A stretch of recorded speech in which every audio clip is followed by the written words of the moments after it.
recording now. Yep. So,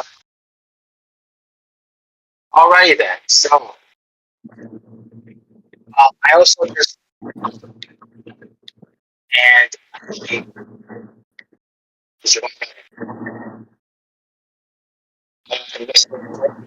to get set. You know,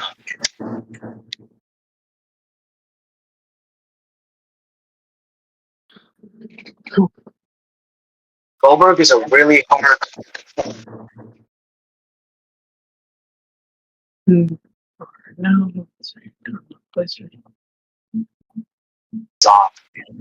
think the fan's kind of blocking the sound. So, yeah, that's what I was just doing. I decided to just open the packs that I can get with the VC that I had and the NFP that I was saving. And I only got Javon Evans.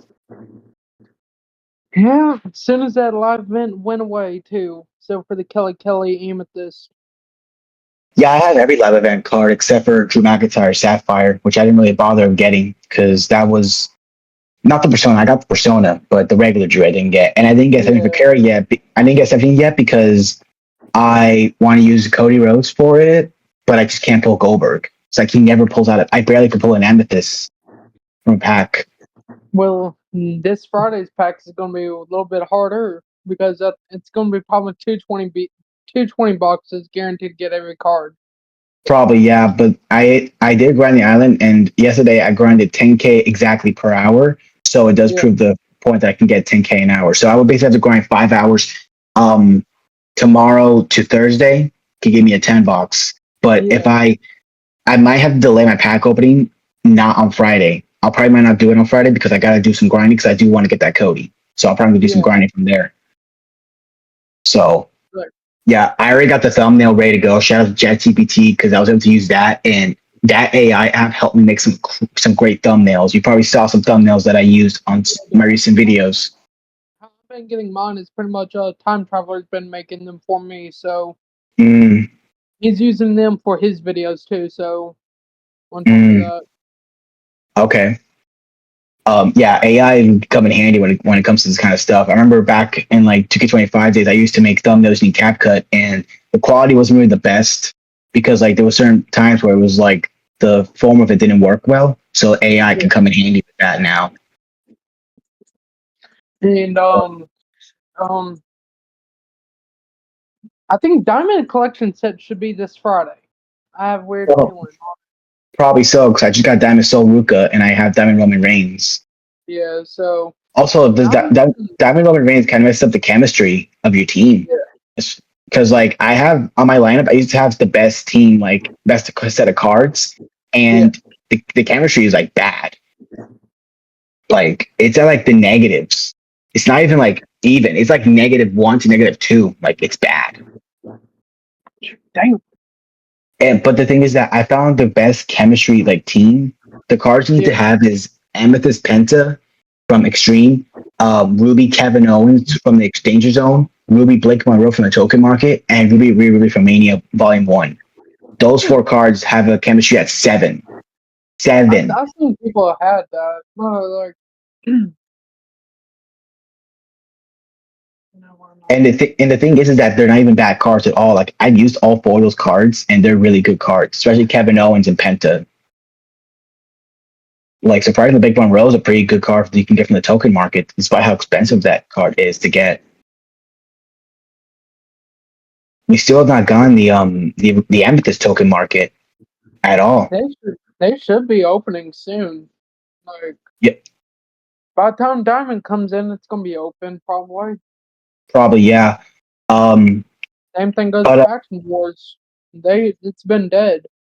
Yeah, I barely touched Faction Wars after a while. Like I remember I used to grind Faction Wars quite a lot to get those cards. But then after I got all those cards, I pretty much just skipped the mode really. Like I play sometimes when I'm like bored. I want to grind MFP a little bit because the grind of MFP is dead, unfortunately, because like they nerfed the MFP. So you basically just want to grind the island. That's what everyone's been doing until they patch something. Yeah, they're probably gonna do that, but like that's the problem. They refuse to patch like the bugs that ruin the game, and they just patch anything that affects their wallets. Like I should have probably said that when I did my rant earlier, like on my last video I did. I made a rant because I was upset. I still couldn't pull Goldberg, so I decided to just get out the darkness and just make a video about it. Not that I'll do anything about it, but like it's good that somebody has opens packs and does this kind of stuff and doesn't get anything they want. Like it's nonsense. Well, best bet is probably open the packs before refresh. Probably because like it's the best way to do it. Like just, but the thing is though, like what if you just don't have like good luck at all? I mean, TA Jamie, I've seen his videos, his pack openings, and he barely does refreshes, but he gets most of the cards. No. So go ahead. But yeah, so it's like I'm having a little bit bad luck. It's like every other pack I am getting collection set. Every other pack lately. Like you do $20, you just get the collection set. Yep. It's like every other pack comes out, I get the collection set. The next pack I don't. I feel like it's only because like I think the iconic ink that had that was the first one that had amazing odds, or was it a promo after that? It was Iconic Ink. Between Iconic Ink and Extreme, it is. Yeah, I feel like Iconic Ink and Extreme were really good odds. Yeah, you can get good luck on basic packs and Amethyst. Like I pulled Moreno from a basic pack, and that got me Penta. And Iconic Ink, I did a crazy pack opening. You probably saw it. It was like almost 20-minute video where I just went the ringside pass.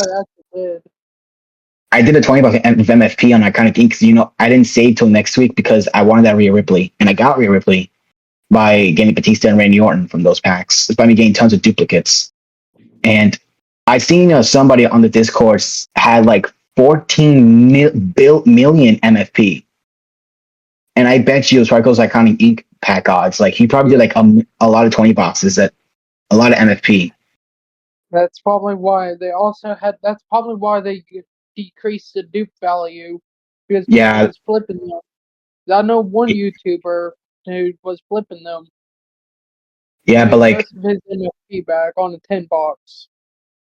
Like, what's the problem with that? Like, you're false advertising these packs because you're putting Superstar Series cards in packs. Like 2K Pun made it best. If you're gonna put the Superstar Series card packs, you should have added like do cosmetics and managers. Like it's not rocket science to do that at all. Like but then they get upset when we're getting the cards we need, and like they just want to do stuff to ruin it. Like I don't get it.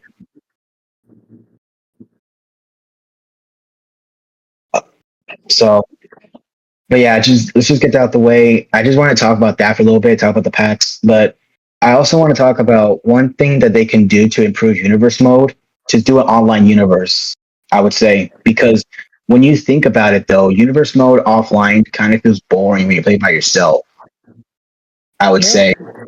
It is actually. I barely touch that mode every year.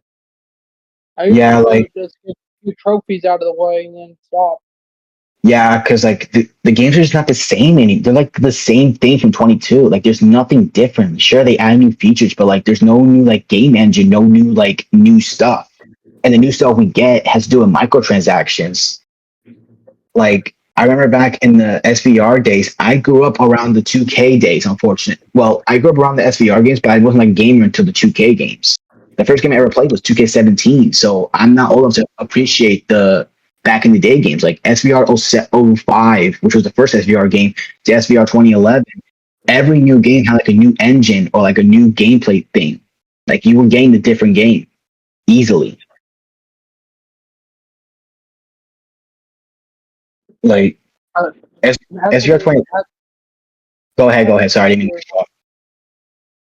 After this year, I'm done playing WWE 2K27. When WWE 2K27, I'm not even getting it.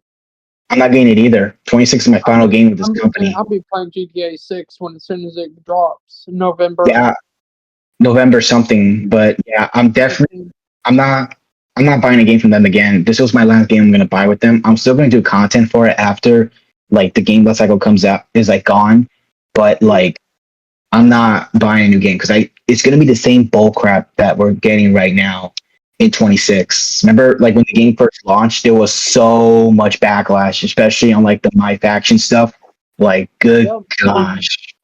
And recycling like over 50% of the Persona cards. Yeah, and like You know what bothers me? I even said this in my video. I remember this now. I said it in my video. Why the hell would you put free content from previous games as locked paywalls in modes that nobody plays? Does that make any sense? And they could have put in the ringside pass. Yeah, and like that is bullshit though. In the first season they had in the free tier, it was like every superstar you unlock with the supercharger. Yeah. That unlockable should have just been the My Fashion content from 24 to 25. Like, it's not, imagine that. Like, people would not be that upset, and it'll give you a reason to play My Fashion because you want to see what the new Persona cards are going to be. Like Brock, I'll say maybe Brocco 1 was a good example because like that was a new Persona card. It was like a new model, but like I don't know what's the name of a new Persona card. I can't even think of one now because there was so many like reused. Like crazy. I still can't think of one really. That's how you know that there's so much Persona cards that were from last year in 24 that are reused in this game. There's so much there that it overlooks the new Persona cards. And the new Persona cards we get, they're the ones that are for free. How does that make any sense? Like Obafemi, he's a free one. I mean, we have Jay we got the heel Jay Cargill. We got heel Jay Cargill and CM Punk AJ Lee husband. We got those ones. Those were the new ones. Yeah, and then Brocco 3 kind of new. Yeah, it was like ringside pass, so. Yeah, I mean, it was from 2K23, so like I get that, but like then again, that was another like showcase unlockable. But yeah, it was cool that we got Kano 1. That was a pretty cool one to get. There are some new. I will say though, it was cool to get like TNA AJ Styles and like heel John Cena 41. I may do not like how the Persona cards are handled, but I do like them in general. Like I love playing with them. Like that John Cena 41, I loved that character model from last year. I loved it. Like it was a heel Cena with the heel entrance and all that stuff. I use him in my universe mode. I just changed the tire, give him a custom entrance. In fact, one sec. All right. I based the John Cena like attire on my custom I made with the vest and like the black shorts, the bandana, gave him a different look. No like armbands. I base it off of that.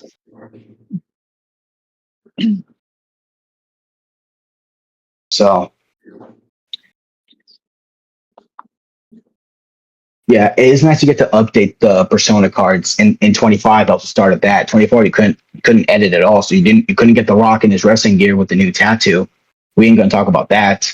Yeah, there's so many bugs. Like they are. Oh yeah, that Sephiroth 17 Persona card. Oh, don't even get me started on that. Don't even get me started on that. Remember with Big Papa Pump for 24? That's exactly what this one feels. I even have to edit his entrance in a different way. I had to use a trick to edit that entrance out. I think Spencer made a video about how you can edit it. I've seen it. Yeah, I saw it too, but I saw it after I did the trick. Cause I already knew the trick going in because like I saw everything because 2K Punk got it before I did. So I saw how the entrance was and I was like, heck no, when I get this card, I gotta change that. So I did change it. So it looks a lot better. But we still need an entrance vest. And that's one of my favorite attires that Sephiroth wears. I don't care what you say. That's one of my favorites. Yeah, as everyone like I've seen only glitches I've seen about it besides the entrances was his if you're watching his matches, if you do AI versus AI, pay attention to his feet and you will see his damn toes shown out of it.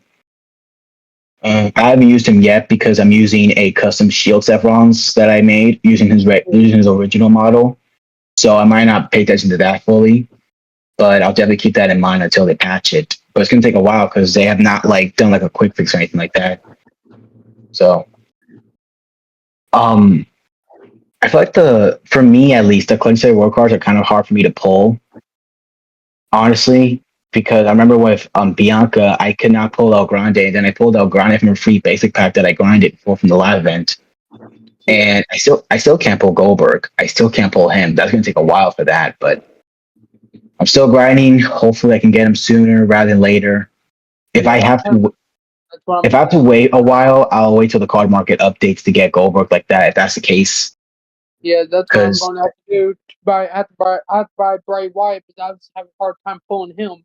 I pulled I him had a and hard then time pulling I big. Bray. I had a hard time pulling Big E. That was the last card I was missing. Then I pulled it from a basic pack that I purchased with MFP. So yeah, I think I did pull Bray Wyatt from that 10 box I did of Legends too. I think I did. I don't remember much of my pack openings. I've just been busy with grinding a lot, so it kind of like overshadows what I do, like on video. But Yeah. I think I did pull Bray Wyatt. But the live event cards are not that hard to pull. They're not. The pull range of getting those cards are pretty good, I would say. Yeah, for this Friday's pack, Undertaker 90 has been confirmed to be a Persona card this Friday. That's probably going to be the U. It is. Okay, good to know. Good to know. I've been checking leaked info. Another artwork. Another model that was from last year's DLC, but 2K is in 2K, so no surprise there. Is there any elite action figure models that's gonna be for the E, or is it someone else gonna be for the E? Because I know we got Bailey Mutiny coming out for the B. I have no idea actually. I haven't seen any more action elite figures coming in the game yet. I mean, I did hear about Elite CM Punk action figure. And I do have confirmation for this Friday's collection set reward already. I'd like to know what it is. Yep, Randy Orton 2015 Persona Diamond. Oh man, that card is gonna be.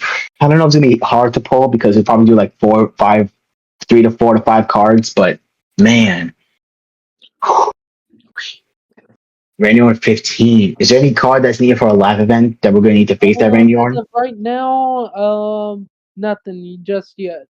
No info yet about it. Like no leaks about it yet. Nope. But I can message the person about it though. But it's probably too early. But yeah, so it's definitely good to keep an eye out. So then you can expect but Randy Orton 15, Undertaker 90. I'm gonna be. It's gonna be 220 boxes probably. Yeah, because it's 26 cards instead, which I wouldn't mind because it's like from A to Z. So it's honestly going to be a lot of cards. And it's a diamond collection set reward as well. So pack price is probably going up. And if it ain't this Friday, it's next Friday. So yeah, it's really gone to the point where the price can increase like tomorrow, and we would like not be surprised at all. Yeah, because we are expecting it. So. I did get Diamond Soul Ruka. I haven't tried her out yet, but I do know her batches are kind of ad. But for someone who has a great, I haven't tested it out. After I got her. That Soul Ruka's moveset is kind of like a good high fly moveset, so I think she can make it work with a bad badge package. I would say. Another thing that's stupid is the collections and the level collection set level. Oh my god. Don't even get me started on that, man. Don't even get me started on that. I have a weird feeling already. The last one before they level 30 or level 40, whatever they go up to again, because I forgot. I'm thinking that's going to be a card, an actual card right at the end. Imagine that, man. Like you be getting vultures, you be getting MFP tokens, which is not even that much, anyways. All that just to get a card that's probably not going to be that good. Like remember, we got to Roman Reigns. There was a lot of better cards and. There were better Galaxy Opals than him. Remember that Galaxy Opal Brock Lesnar from that live event? Yeah. We need a Ruby card. That was like one of the best cards to get. Was that Brock Lesnar Galaxy Opal? Like there was a lot more better Galaxy Opals, like the Bray Wyatt Galaxy Opal from Sinister 2. That was a really good one too. And did you beat Berlin yet by chance? Or you? I did beat. I've been every single World Tour thing. I have every single free card that's get up to till now, except for the collection award, Cody. I don't care about cosmetics that I'm missing. Other than that, I got every World Tour card, every faction one except for the 2 jobbers that are the rubies. We can tell I got everything. Like I'm like one of the people that's ahead of the game, despite me not playing my faction that much because I'm growing the island. But yeah, I did beat Berlin. Shout out to Jimmy for that grinding method because it did help me out. Yeah, it did really help me out. If not, you could have waited till like Diamond Roman, but it took like 12 minutes to get that done with Diamond Roman. Yeah, I realized that I could have done Roman, but I wanted to get it done as quick as possible before anything else gets updated because you're going to probably have to complete Berlin to get other Persona cards. Yeah. And now we're getting we got Elite Jimmy and Elite Undertaker from World Tour now. Eventually, everyone's pretty much asking pretty much about the Toy Titans. I do have a feeling it is coming, but not as soon enough. I do like that World Tour is getting more love than last year. Definitely a plus. It just can't be more. It just should not be that difficult early on. Like, shouldn't.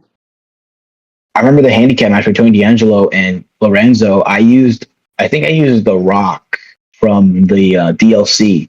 Yeah. And I did beat them finally, but it was a struggle to beat them. Mm-hmm. So there's a lot of challenging matches that I have beaten despite the pain that I went through. Like Chicago, like during the. Oh my gosh! That one was a little bit complicated. Dusty and Cody. Yo, that handicap match for that Infinite Dusty or was it Infinite Cody? Yeah, that's Diamond Cody. Dusty and Diamond Cody. I used Emerald Kiana James and Emerald Michelle McCool, and I beat it on my first try with them, surprisingly. What the world? I don't know how I do that, but that's just how much I play the game. Like, I play the game a lot that I know everything. And also, Michelle McCool had one of the best kickouts at 2.9 ever. Yeah. Like, I was that on the man. Michelle McCool's getting pinned. She kicked out. And I was able to win. Two finishers. I don't know why they wanted to do that. Make it more complicated. Bro, that handicap. I don't even know how I beat these impossible level matches easily. Not easily, but like, you know what I mean. Like, I don't know how I do it. Yeah. Like, the second I beat those impossible, I just want to go on my bed and just lay down because I just need to get some rest because I was stressed out. I'm telling you. Oh my gosh, man. Like, it should not be that possible early on.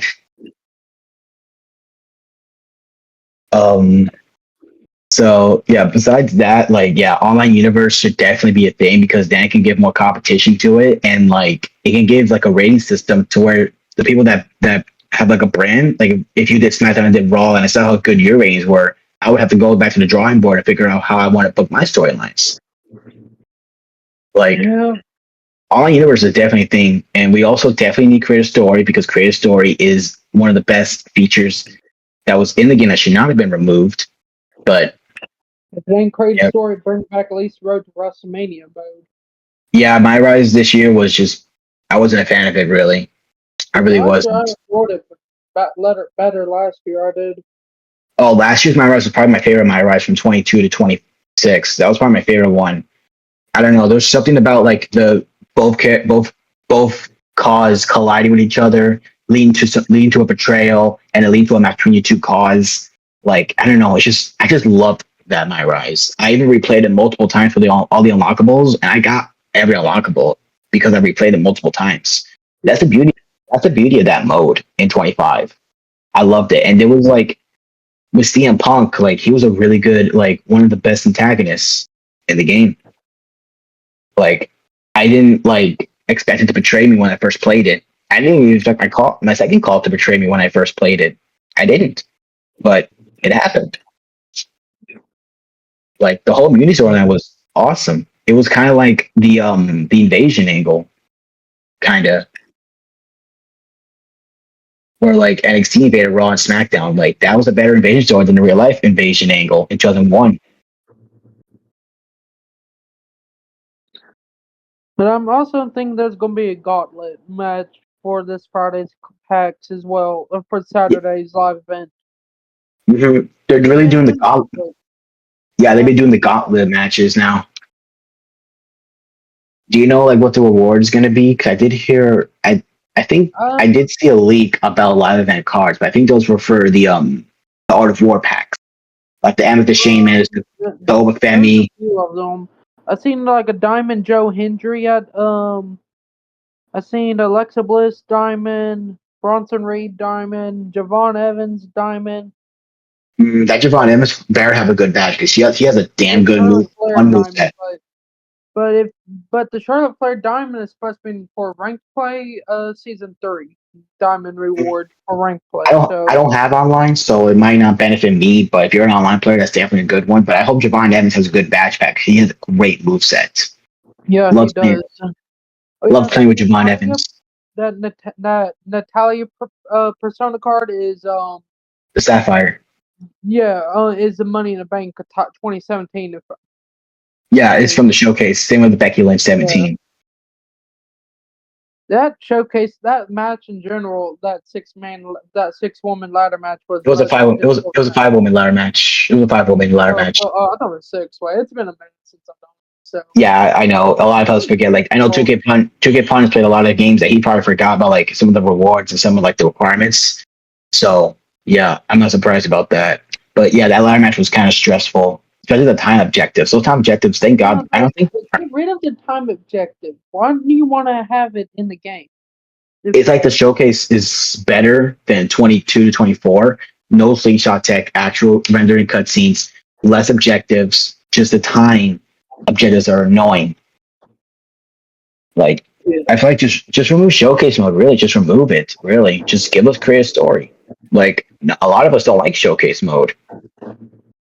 Yeah. Like I get it, it's there for nostalgia vibes, but like not a lot of us want to just play the mode. Like that mode has no replayability. Like you play it once and that's it. Like all these modes need to have some kind of replayability to it. Like my faction's not no replayability, it's just microtransactions. Yeah. My GM is just like it's slowly getting to the vibes of SVR games, but it's not perfect. Still, it's not. Like, why the hell is everyone's stamina like low at the start? I never understand that at all. Like, and you play on a mortal difficulty, forget about it. That you're gonna have someone at 50 stamina, they're gonna be down to like what 28 stamina in the span of like 2 weeks. Yeah. But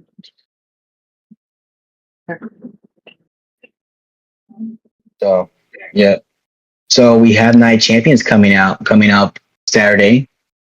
But Raw happened earlier, and I have some thoughts about it. I didn't watch it, but I did see some clips, and I am optimistic on the show. Like I'm happy the Street Profits won the tag titles. They're really good, especially Montez Ford. Like that dude's a beast. So yeah, I'm definitely happy to see. I'm definitely happy to see the Profits win some tag team gold. Yeah, I think that's the first actual tag team actually held every single title from NXT. Yeah, they were the NXT tag. They were the NXT Raw and SmackDown tag team before they had the tag titles changed up. Yep. So that's history right there, kind of. The Street Profits were also part of one of the best tag team matches of all time. That TLC match against Mostly Machine Guns and DIY. Like, bro, that tag match was really good. That was really good tag. That TLC match was really good. I love the Skull and Bone spot on the table. I loved when they did the Edge and Hardy reference. Like that match was so good, and it was commercial free too, as far as what I've heard. I watched the full match on YouTube, and I loved it even more. Like, yeah, that match was this close to making it to my top 5 favorite match of all time. This close. The only thing that beat it though was Io versus Rhea on Raw, and I'll explain that in a little bit. But I want to get the 9-chain prediction and the Raw reactions out the way before we get to that.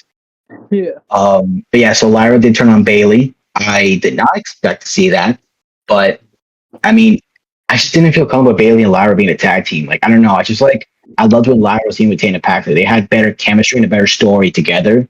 Lyra and Bayley was just like they were just shooting one month and then getting up their tag team like randomly. Like that just didn't make sense to me. Like I didn't really get it. Yeah, it was a matter of time and when they were going to break up because they weren't even winning the tag title, so it's like one of them going to turn on the other. So I'm okay with Lyra being a heel too. It's very interesting. Plus, Bayley's been popular a lot. You can't really boo her, especially in AAA. She's really good at AAA too. So Lyra had to be going to the heel, and I hope the heel run works. So, yep. Alpha Academy Chad had a really great segment on Raw. Maxine Dupree really, really carried it out. Really, like her promo game was crazy good. Yeah. Like I see her join the Vision, but like at this point, I've gone to the point where I don't even care about the Vision. Really, I don't care about it. I see her join the Vision, and I just won't care. Like I'm proud of Maxine Dupree's improvements, but I feel like she don't even need the Vision. Really, she does not need the Vision. I mean, she did get booed. She did get booed. So there was that. Because I mean, if Nia Jax can improve herself as a heel, then Maxine could do the same thing. She's already been improving a lot, so if she's a heel, it could definitely help the improvement, though. But again, don't care about the vision really. I'm a fan of everyone in that team. I just don't like. I feel like the booking is what makes me not want to care about them.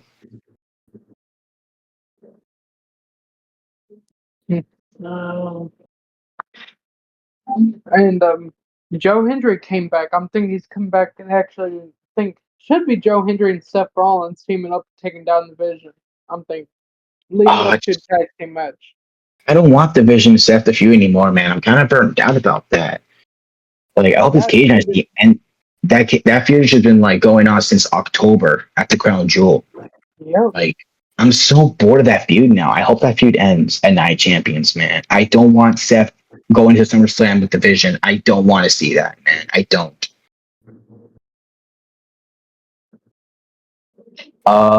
Ethan Page did beat Dragon Lee, so there was that little add to the IC title division, which is lit. I would say Penta really is helping with that title. Nothing much really else happened besides the King of the Ring segment, the Queen of the Ring segment, the Women's Tag Title match, which led to Lyra turning on Bayley. Nothing much really to talk about with those things, really. So, yeah. So let's get into our predictions for Night Champions. We have 6 matches on the card. Let's just get the first matchup. We got the King of the Ring finals, Jey Uso versus Oba Femi. I'm going to say Jey Uso. You're going Jey Uso.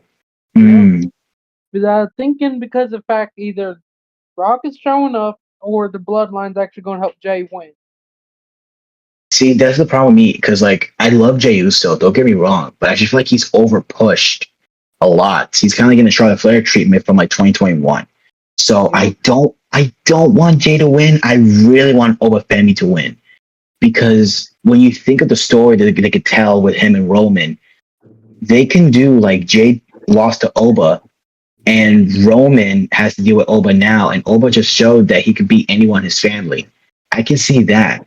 But on the other side, you got Brock Lesnar that can screw Oba Femi over, and Jey would win, and that's not what I want to see.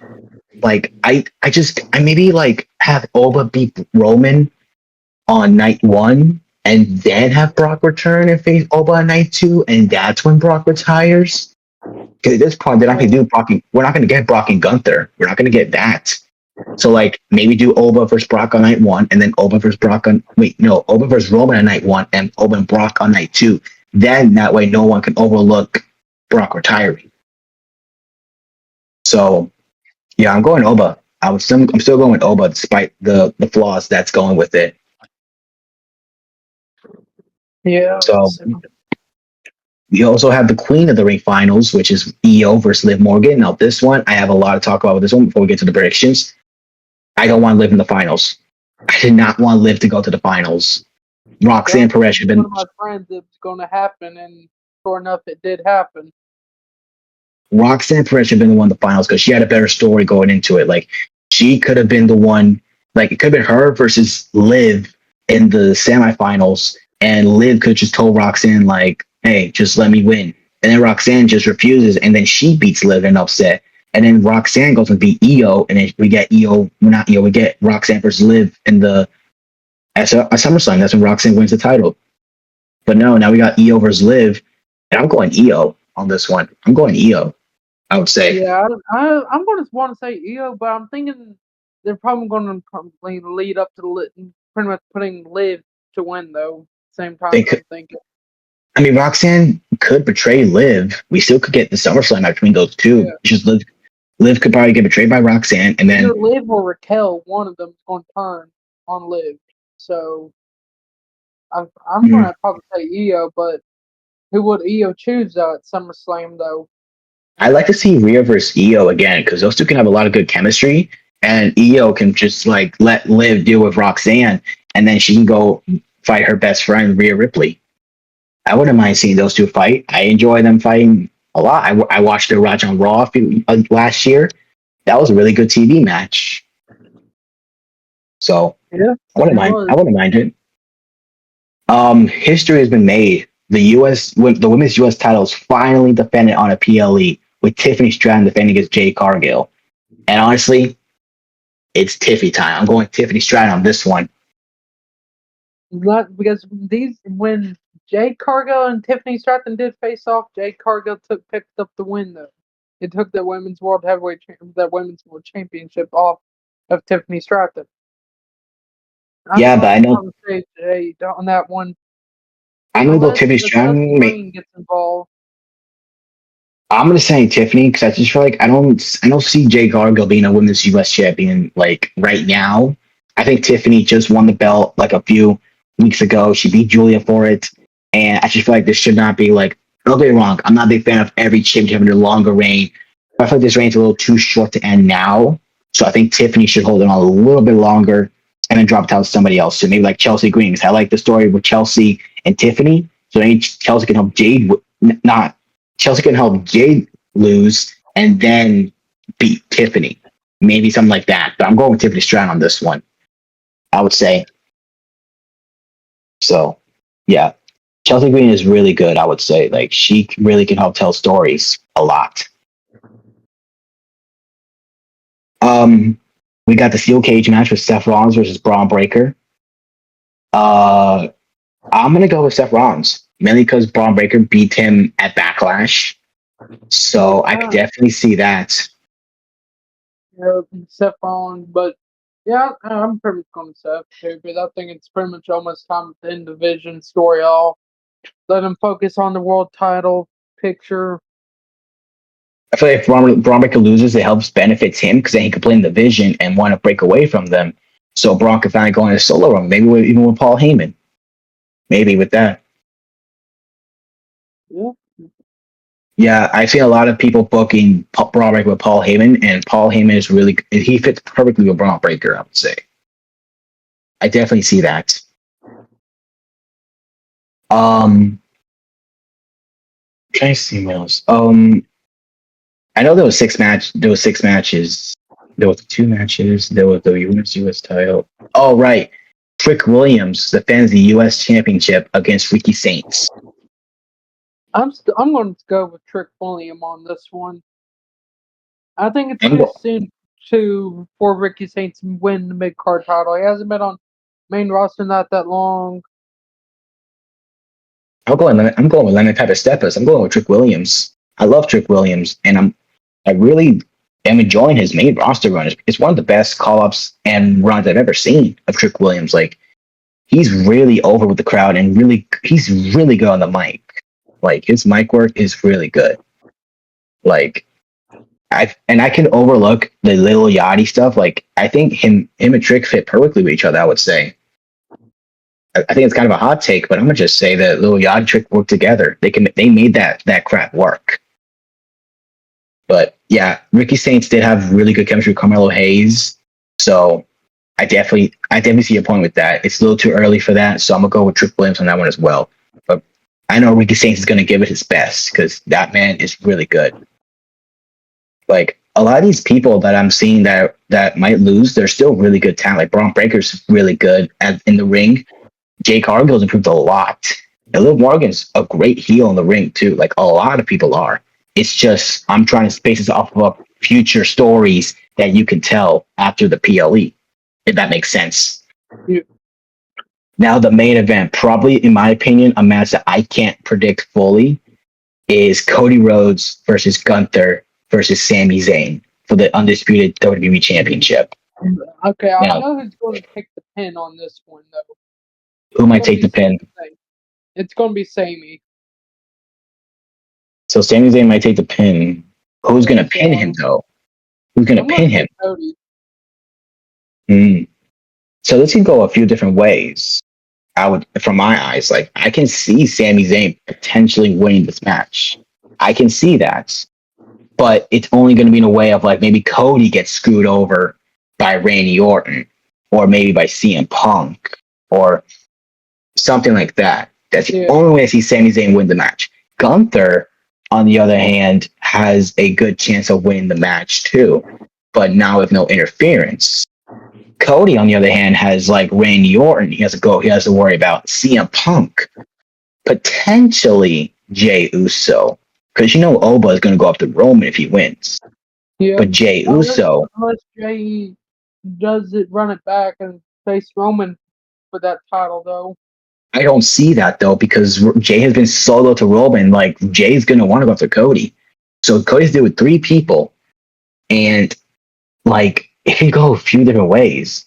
But I'm gonna say Cody Rhodes. I would say, as much as I don't want to see it though, I'm probably just gonna say Cody because he'll drop it at SummerSlam to Randy Orton. I really want that number 15 and have Randy beat Cody with the Punk kick. I really want to see that. I don't want to see Cody. I don't want to see Cody retaining at Mania and then Randy just Punk kicks him and then Randy is going to take title from him. Someone like Sami Zayn takes it from him. I don't want to see that. As much as it pains me to say it, I want Gunther to win, but I gotta go Cody. I'm gonna go Cody. Unless Sami and Cody can coexist just to take out Gunther out of the equation, that's about all I'm probably going to say. It's pretty much going to happen. Yeah, I definitely see that. But yeah, so my prediction is Io Sky, Obafemi, Trick Williams, Tiffany Stratton, and Cody Rhodes. No title changes on this PLE. Yeah, I'm keeping it, but it changes them, but I doubt it. I've been kind of right on my PLEs, kind of. Yeah, it's kind of hard to predict PLEs like perfectly. Some of it's kind of easy just to predict right off the bat who's going to win. Yeah, because sometimes cards can change, plans can change. Like it's not easy. But yeah, those are the predictions. And the second to last thing I want to talk about is top 5 best matches of all time. We're talking WWE, TNA, and AEW. Top 5 best matches of all time. Well, I got one right off the bat. The Wolves versus the Dudley Boys versus that Hardy Boys. Triple threat TLC match. At what period? Was it WrestleMania are you talking or SummerSlam? No, it was the TLC match. The Wolves and TNA during the Wolves. They were fighting for the TNA tag team titles. It was like best of something series for tag titles. Oh, I didn't even notice that. Really? You maybe have to watch that match and see what it was like one of the best ones I enjoyed from that part. It was the Hardys and Dudleys versus the Wolves? Yeah, the Hardys, Dudleys, and the Wolves. Do you know like where it's from? Was it like around 2009, 2010? I think it was like 2010. I'd say 2011. I think it was. No, 2011 was different. I think that was when Jeff Hardy was like he was like MIA because of the Victory Road incident. So it was probably around 2010. Yeah, maybe it's been a minute since I looked it up. So maybe like before Jeff Hardy's like heel turn. So probably around that time. Yeah, but TNA's been on for a long time. I can't even remember that much. But I do know that it was 2010 was Jeff Hardy's heel turn. That 2011 was the incident with Victory Road. Like, thank God Jeff Hardy's clean now and he's in some of the best shape he's ever been, despite the pain he suffers. But yeah, I got to really check out that match. My number. Go ahead. I didn't mean to cut you off. My bad. You're good. They have like so many matches against each other. It doesn't matter. That was one of the best ones they ever did. Yeah, like they had the Dudleys and the Hardys had great chemistry. That's why they were perfect final opponents at Battle from Glory in that table match. Like that was a great story to tell. And like Edge and Christian. Yeah, the only thing would have made it better if Edge and Christian wasn't in AEW and then had. Oh God, bro, if that match happened like at Battle for Glory, if you had Edge and Christian in that mix, it would have been a TLC match. It would have been 5 stars. Yeah, it would have been 100%. Yeah, man, it sucks we don't have AEW, WWE, and TNA collide. All 3 of them. If all 3 of them were together, forget about it. Forget about it, man. That's money written right there. Sad it's not going to happen, but I'm okay with TNA and WWE's partnership because I've seen it's been going really good. So props to that. I guess we'll do 1 match each. So I'll go my 5th match. I made a TikTok about it. So I am going to say the match is a bit more reasonable. So my number 5 is Io Sky versus Rhea Ripley on Monday Night Raw for the Women's World Title in February after the Chamber. Wait, was it in February? No, I think it was March. I think it was March 1st was Chamber, and then March 3rd was Raw. But yeah, it was a Women's World Title match. It was after Bianca won the Chamber. That match, I don't know what it was, but I felt the chemistry was there. Like, I watched that match live, and like, at first, I just thought that like Io didn't have a chance to win that match against Rhea Ripley because like they would do Rhea versus Bianca. But watching the match go by, it kind of got me to the point thinking like Io could potentially win this match. She could. And like once the near fall started to hit, I was on the edge of the seat on the couch in my living room, like watching it by myself. Like it could end like any time. And like that finish when Io won the title, I was in disbelief. Like, no way did they just pull the trigger on that. And it led to a great triple threat at Mania Night 2. Great triple threat between those three. Like, I'm telling you, those three ladies can cook in the ring. Especially Io. Like, I loved that match on Raw, and it was a great TV match. And that match only beat the TLC match on SmackDown between the Profits, Machine Guns, and DIY. It only beat that match because it was just like unexpected. Like the ending was unexpected. Like I knew the Profits were going to retain the titles on that TLC match. I knew they were.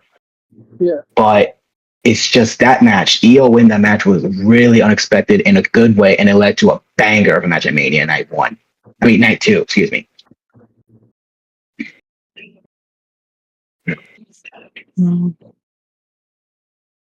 And one. All right, for my second one, I'm pretty much going to say Adam Cole versus Johnny Gargano. Johnny Gargano back in NXT Takeover in New York, April 5th in 2019 for the vacant NXT Championship. That match slapped, man. That was peak NXT. That was peak NXT. Like every takeover, there was like at least one 5-star match. Every takeover. I don't care if it was the same people. Like Cole and Gargano had 2 3 Falls matches at NXT 2019, and they both were bangers. Like, damn, man. Like that match. Adam Cole is really good, and so is Johnny Gargano. Like, it sucked. I didn't have the networks. I didn't get to watch it, but I did watch a lot of NXT when it got to the USA, and bro, they were snapping. Like they were snapping. Good thing that we have YouTube, so I can watch the full matches on YouTube. And like, man, there's a lot of great matches I need to watch from like back in the day, because I still watch wrestling from like the 90s to the 2009 to like 2011 ish. Because I watched wrestling around 2012, 2013. So like me watching it made me love wrestling more.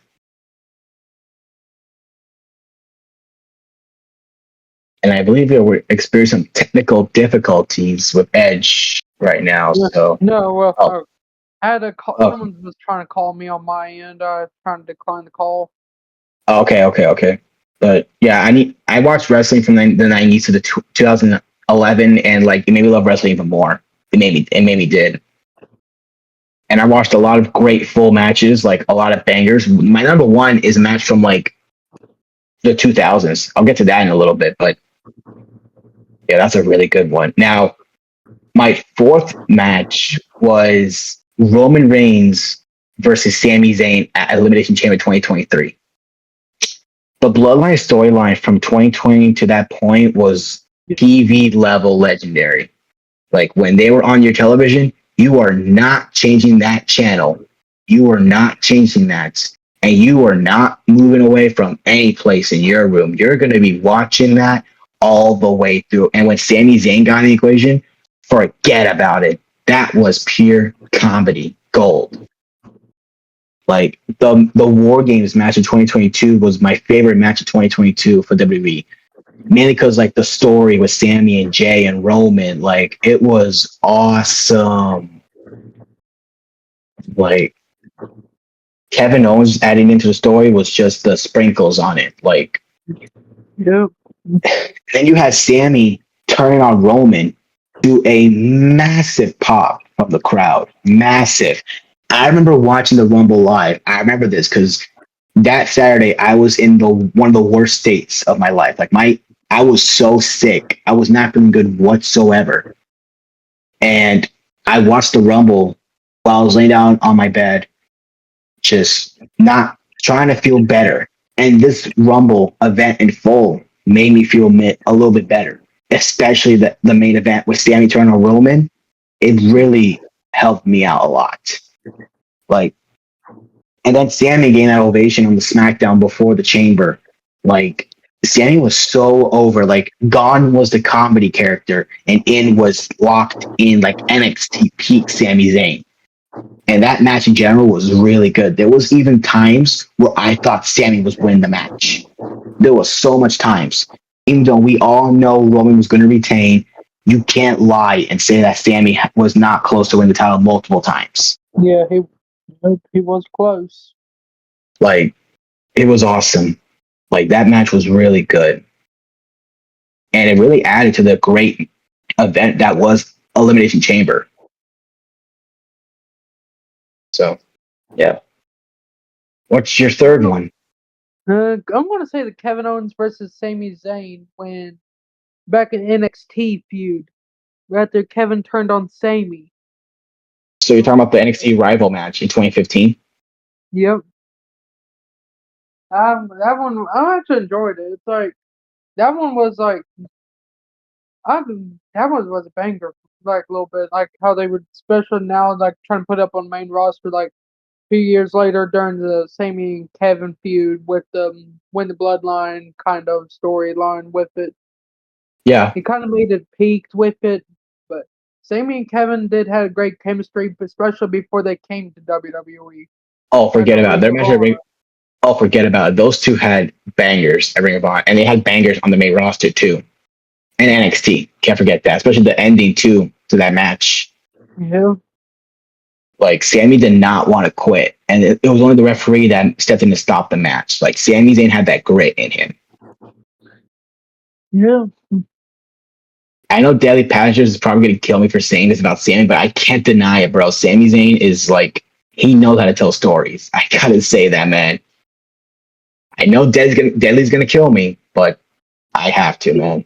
I can't deny it. Like, bro, Daily Passengers hates Sami Zayn with a passion, man. Like, it's crazy how much he does not like him. But yeah. So my number 3 is another recent match. It's Cody Rhodes versus Roman Reigns at WrestleMania 40. I don't think I need to. A lot of people talked about this match, so I'm not going to say everything about it. But pretty much, it's like Avengers Endgame. You had a lot of great involvement with John Cena, the Usos, Solo, The Rock, The Undertaker. The ending was cinema. You had Michael Cole doing the best 3 words in that 3 count. You had the crowd going ballistic. Yes, Samantha Irvin voice cracking and like tearing up in enjoyment with emotions. Like, everything about that match was peak, like, build. Like, that whole Corey storyline was great, and the ending was just amazing. And like, it really started off the Renaissance era of WWE until Mania 41 when TKO ruined that, and then we're now in this era with TKO's ruined everything. But we're not talking about that. We're talking about when it was like, damn, man, like, this company is amazing. And it was all because of Mania 40. Mania 40, night 1, night 2 in general, both those nights were amazing, despite Jimmy and Jay having a terrible match. But the main event of night 2 really helped a lot. Like, awesome. Like, every single move, every single thing they did was like story. Like, I don't even know what to say, really. Everyone has talked about that match and the last 5 minutes of that match. Like, nothing else for me to say.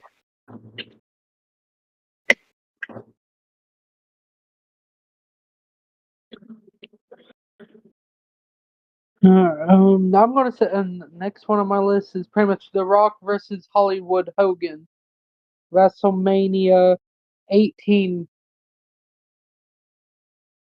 That match must be nostalgia for you.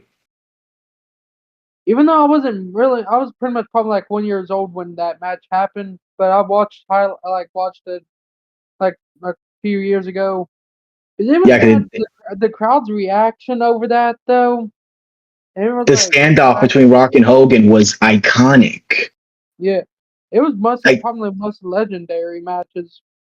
It doesn't need to be a 5-star match to be legendary. Like, it doesn't have to be a 5-star match all the time. Like, that match is probably like a 4-star match, I would say. Like, Yeah. but that iconic image of Hogan and Rock standing off, like, they didn't even lay a hand. They just looked around at the crowd, and it was just, that's iconic. Like, that match is on everybody's list for nostalgia matches. Like, I can see that. Yeah. So my number 2 match is John Cena versus AJ Styles at Crown Jewel 2025. I watched that match on YouTube, the full match, and they had a lot. Like, it got me thinking of their 2016 and 2017 rivalry. Like, that match was just peak for me. I know I say peak a lot of times, but I just feel like that's the best way to describe most of these epic matches. Like, both of them paying an homage to their iconic rivals. Like, you had AJ doing like the falling Christopher Daniels' finisher. He was doing Sting's finisher. Yeah. You had John Cena doing the Walls of Jericho. You had him doing the Accolade. My favorite one was when he did Bray Wyatt. Like, that with the Fireflies going out, Michael Cole just saying, "God bless Bray Wyatt." That just added to that moment. Wade Barrett saying like "what" in shock. The crowd going ballistic on that. Like, that whole moment was awesome for me. And like, there was a lot of John Cena t-shirts in the crowd, but even they were rooting for AJ as well too, as far as I see. And the ending was well too, with John Cena doing the tombstone and then the AA. Like, that match, 2 of my favorite wrestlers of all time in one match is like awesome to me. And we're not going to talk about AJ's gear. AJ's gear, chef's kiss. It was on perfect. And then you want to also John Cena having AJ being announced like how he was. Forget about it. Yeah. Forget about it. That's probably the best Crown Jewel match I've ever seen. That probably beat Edge and Seth, I would say.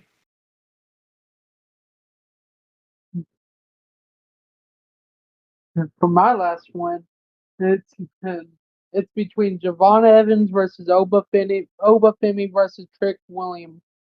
I think it was Trick William, or was it? It was Oba Trick and Javon. It was Oba Trick and Javon at Stand and Deliver 2025 for the Yankee Championship. Was a banger. I want to see that match happen at least on the main roster. Well, good. Then they're all 3 on the main roster. It's just we gotta have one of them go to Raw or have both of them go to SmackDown. Then we got that triple threat right there. Probably could do it at Survivor Series. They could. Maybe so. But yeah, that was happy.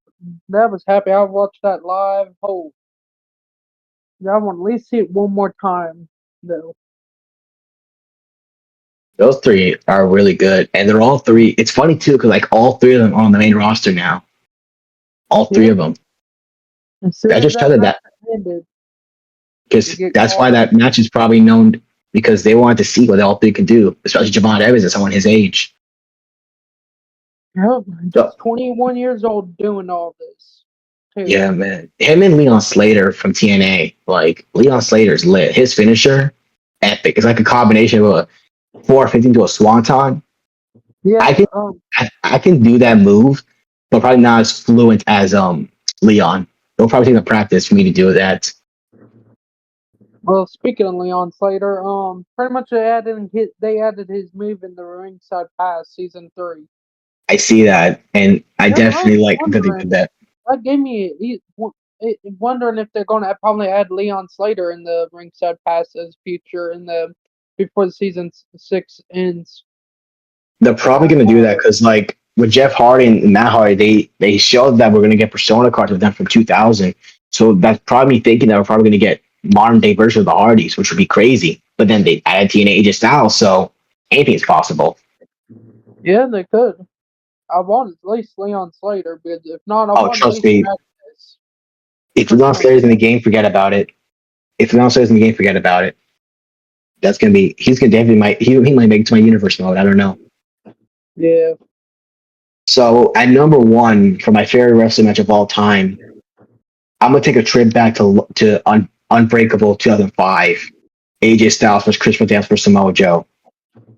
I watched that match multiple times on YouTube and I loved it. Like everything just like I don't know, it just felt like this fluently. No like mess ups, no sloppy moments.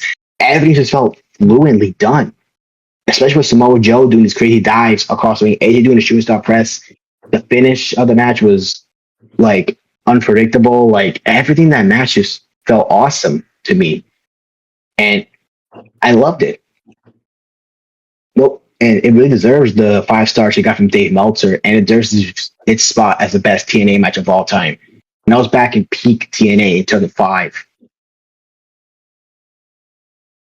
Yeah.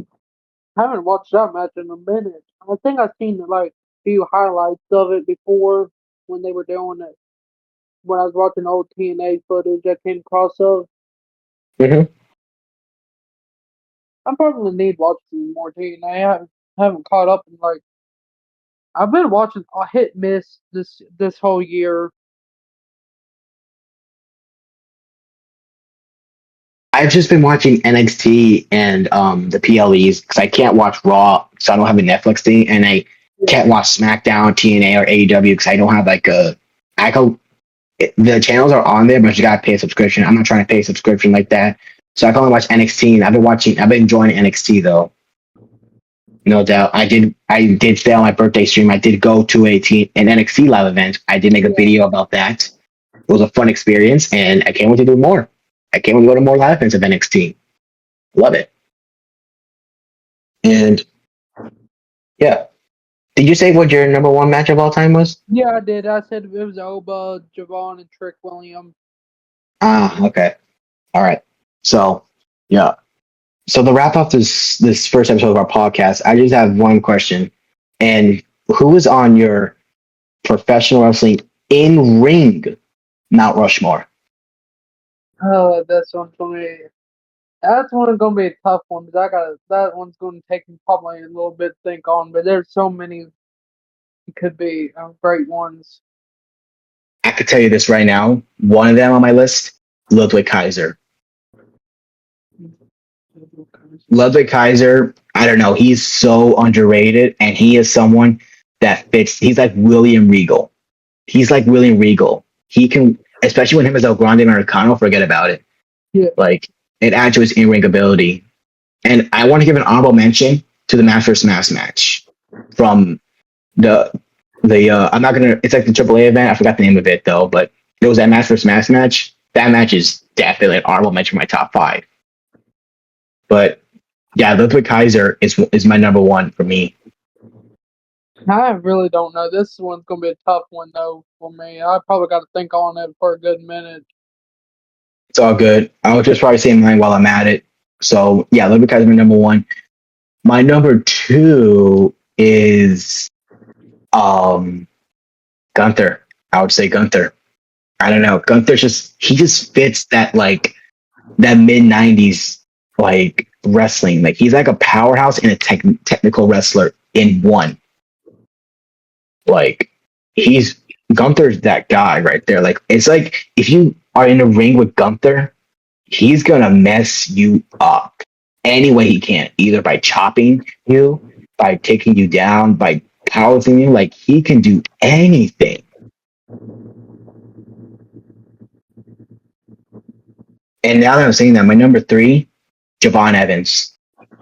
That man is one of the best cruiserweights I've ever seen, and he can fly in the ring. He can fly in the ring, and he's like his movements is awesome. I absolutely love Javon Evans, and I see a lot of potential with this kid. 21, 22 years old. He's definitely got a bright future ahead of him. Now, it's going to take me a while to think for the lady side because there's a lot of goings. There's like Io Sky, there's Rhea Ripley, Bianca Belair. Like, there's so much good ones. Yeah. So I'm going to cut off my camera right now and I'm going to mute my mic so I got to think about this.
Okay, I had to think this out a little, and I think I know who I want for my in-ring one. Jada Okay. Parker. I'm going Jada Parker. Okay. You know, bro, she wrestles like a badass.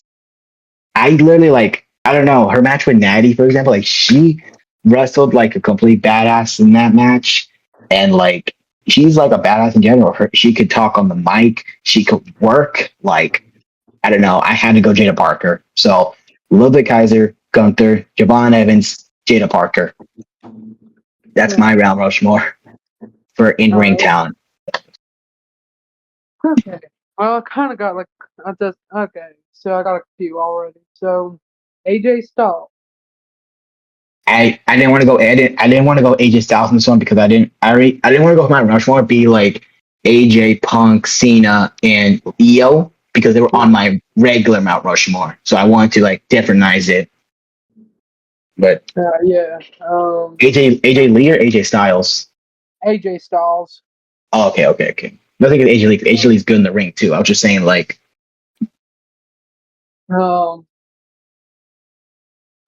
Samoa Joe. Kenny Omega. See, I don't watch AEW that much, so I can't really say people like Osprey, like Omega, Britt Baker, Bryan Danielson. Like that was not one that I thought of in my head, but he's a really good in ring wrestler. And Bayley. Mm-hmm. Bayley's really good as well too. Yeah, she is. That's the point. Like a Mount Rushmore is like a really hard thing to do because like there's so much good people. Yeah, and you like look at that one how you want to see it too. It's like your perspective and like when it's like so many people in the ring. Like you got to narrow it down. It's hard sometimes. Yeah, sure is, man. But I think that's gonna wrap up the first episode of our podcast, man.